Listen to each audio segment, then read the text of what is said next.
It all started in Germany, with unemployment, 1933, freeways, and cars. As Hitler took over the reins of Germany in 1933, there were several important projects now facing him. One was a perceived need for rearmament. The other one was to get the 5 million unemployed Germans back to work. And with one eye on a future need for clean logistics and movement through Germany, an autobahn was planned. The automobile was coming into its own, and American Ford was investing heavily in German industry. However, the Germans owned far fewer cars than most of the other Western nations. Even France had far more automobiles per capita than the Germans. Still, at the outset of the war this held true. Only 1 in 50 Germans had a car at the time. So now, a massive building construction project with 5,000 kilometers of road being designed and built, constructed all over Germany at the same time. Along with the many other construction projects, Germany sprang to life.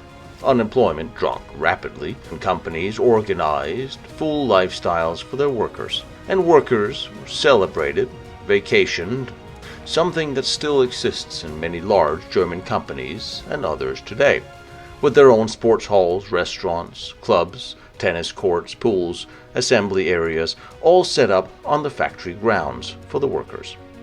This too was fostered then, and in a way binding the workers and their loyalty to the workplace, making it a much larger part of their lives. Back to the Autobahn. With thousands of kilometers of road being built, the next logistical step was to build cars for people to drive upon them. Now, most cars of the day were far too expensive for the average German citizen to even consider buying one. So, a cleaner, easily produced option was needed to be found. And especially now, the Germans were being amazed by the German sports cars. The race teams were winning races in Europe. Cars such as the Silver Arrow, something my grandfather's best friend would race before the war. Now, several German automobile manufacturers were looking to build an affordable people's car. You see where this is going. But to make it work practically, the government had to subsidize this project to an increasing degree, as we'll see. Several manufacturers had begun to develop a cheap car, such as the Mercedes H, the BMW 315, the Adler Autobahn, Steuer 55, and the Hanomag. And of course, Volkswagen, which has been founded in 1937 by the NSDAP. Bela Bareilly, an automotive engineer, pioneering, who had claimed to have developed the basic design already in the 1920s for the car. And Joseph Ganz had developed the Standard Superior, and had actually advertised this as the German Volkswagen people's car. However, Ferdinand Porsche, a friend of Hitler's, also took up the challenge, and worked out several designs along with Hitler's input. Porsche had an idea. He wanted to establish one gigantic factory, a car city, where all parts of the car would be produced, collected, and assembled, inspired by Henry Ford's assembly line concept, and with all the latest innovations. The new car was initially called the KDF, Kraft durch Freude, strength through joy. A design was outlined by Porsche, something rather similar to an existing design, as noted by the Czech car maker of the Tantra T77, a very popular car with the German elite at the time, and a car which did become cheaper with each revision, so they were on the same track before. And they did complain. However mute their complaint was, especially since 15 months later, Hitler took over Czechoslovakia and all its industry. And Porsche would eventually go on to produce one of the best tanks of the war as well. However, Porsche had outlined the Volks Auto already in 1933, based on mostly his own ideas. One with an air-cooled rear engine, torsion bar suspension, and the Beetle shape that we know today. And a front bonnet rounded for better aerodynamics. In 1934, Hitler ordered a basic auto capable of transporting 2 adults, 3 children, at 100 kilometers an hour comfortably. He wanted a car every German family could afford, thus the car's name, the People's Auto. The KDF was on the Autobahn for the first time at the Berlin Motor Show in 1938. It was already then a reliable and solid car, although a little small according to Hermann Göring. It was also priced at 939 Reichsmark. However, the average German wage at the time was only 32 Reichsmark, so something had to be done. And a government-subsidized plan was created, similar to the post-World War II Soviet Union plan, where one would work for 10+ years paying for a car before actually taking possession of it. And many Germans put down their payments for such a car. However, the war got in the way, and many of those who ordered a car never actually received theirs. But many years after, these would be given a 12% discount on the post-war 1950 Beetle. But we're not there yet. Now, there was a bigger problem, was that German industry could not actually produce such a car for that price. So Hitler established and funded the huge KDF factory, built it by huge government subsidies on Porsche's design and specifications, and a few of Hitler's design demands on his own. One was the air-cooled engine so nothing would freeze. The other was a reinforced bonnet capable of carrying the weight of a light machine gun. And honestly, who today do not need one of those in traffic? Porsche's team designed the Beetle and its classic shape as one of the first cars ever tested in a wind tunnel, a method used by German airplane manufacturers since the 1920s. The car was tested rigorously, and it was the first car that put over 1 million miles of testing before it was signed off on, and put into production, generally as we have seen it for the past 70 years. And there was a military version of the Beetle, the Kugelwagen. It was a solid military light transport, although it needed a few rebuilds, and mainly so it could drive slower in order to march comfortably with marching soldiers. Thus it was given a gear reduction box, and broader wheels, and a strengthened chassis, but no armor, just like the Jeep. And fitting many of the German vehicles produced during the war, it was built in American factories all over Germany. And an interesting note was that many of these American-owned factories, which were bombed completely during the war by Allied air forces, after the war these requested and received compensation for their wartime losses. However, for the little Beetle's factory, things went different. As the war ended, with most of German industry and cities bombed to ruins, and the country occupied by initially vindictive armies, mostly set on Germany being completely destroyed, dismantled, and its remaining industry permanently crippled, the notion of any German car industry was hardly on the minds of anybody. The Russians dismantled anything of value and shipped it back to Russia, along with kidnapping millions of German men, women, and children to use as slave labor in Russia. And even the British had begun to dismantle the large German factories and ship parts to England. The French enslaved thousands of German POWs to work in mines, and the Americans declassified millions of German soldiers and left them in open camps, and those remaining free were living from hand to mouth.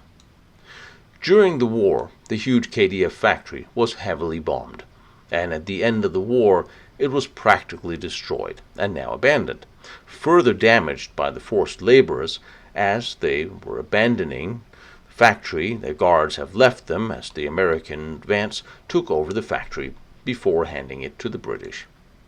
So in the summer, when the British took over the factory site, it was generally a ruin. The Russians simply wanted to destroy it all.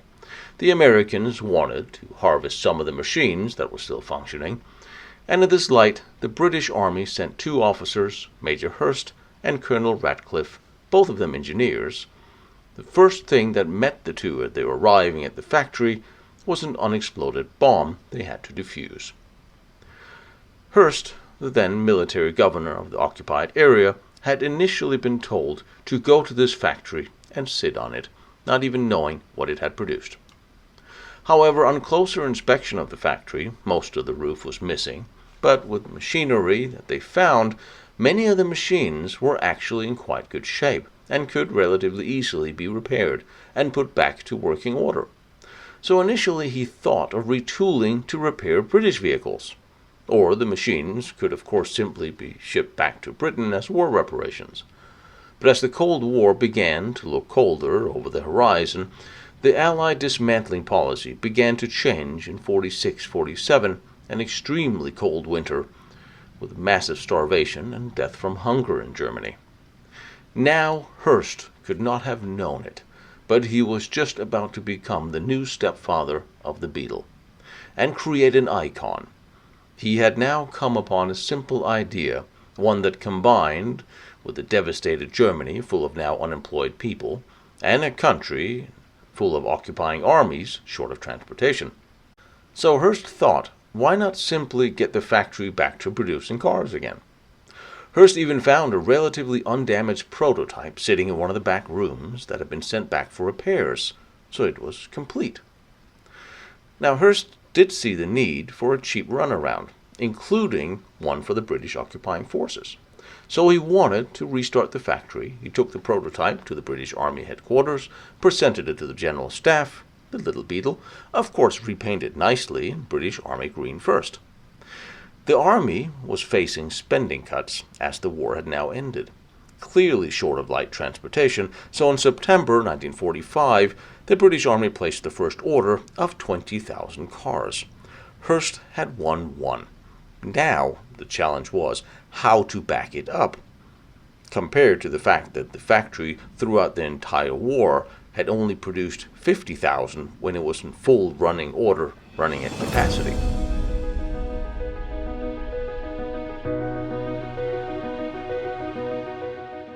Now, with a complete lack of everything needed to produce anything in a country full of complete ruins, full of refugees, Hearst and his first German assistant, Heinrich Nordhoff, helped to stabilize the acute first social situation while simultaneously establishing production of the cars. Hearst, for example, used his engineering experience to arrange the manufacture of carburetors. The factory production components had been during the war decentralized due to Allied bombing. These components were now brought back to the factory proper. The production began in December 1945, officially being the first German factory to resume production of any kind after the war had ended. And eventually the British order grew to 40,000 Beetles. But getting orders were one thing, and actually obtaining the materials and produce the cars was entirely a different matter. The initial aim was to produce 1,000 cars a month. Now, obtaining workers was also a problem. There was, at the core, a small center of German managers and engineers that had remained with the factory, which ran up until the very last days of the war. However, most of the workers had been sent to the front, and were now sitting in POW camps, while many of them were released to the factory, happy to get out of theirs and back to work.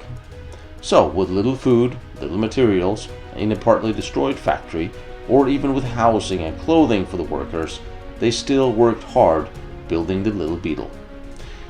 Even grain was grown on the factory premises just to add to the food supply for the families, of which was constantly running short. Hearst said that the factory workers were, after many years of Nazi conditioning, initially reluctant to follow his orders. To counter this, he had his military uniform brought back from Britain and now began to wear it in the factory, after which he reported having no problems, even though he was no longer officially a soldier at the time, but a civilian of the military government. However, Germans are, after all, Germans. Heinrich Nordhoff, the former senior manager of Opel, who had overseen civilian and military vehicle production in the 1930s and 40s, were recruited to run the factory in 1948 after having assisted Hirsch throughout the rebuilding. Hirsch was keenly aware of the importance of having Germans take part of running and building the factory themselves. By 1946, the factory produced 1,000 cars a month, even though the factory was still in disrepair. Half the roof was missing, window damages, so production had to stop when it rained.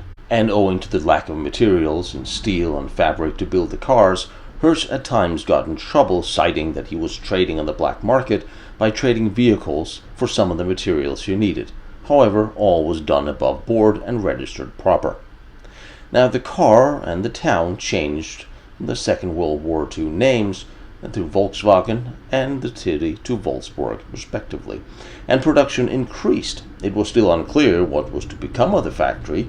It was offered to representatives from the Americans, Australians, British, French motor industries, who all rejected it as impossible.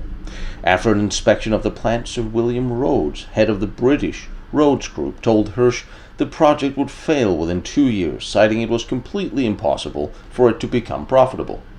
Ford representatives were equally critical. In March 1948, the British offered the Volkswagen company to Ford, free of charge. Henry Ford II traveled to West Germany for discussions.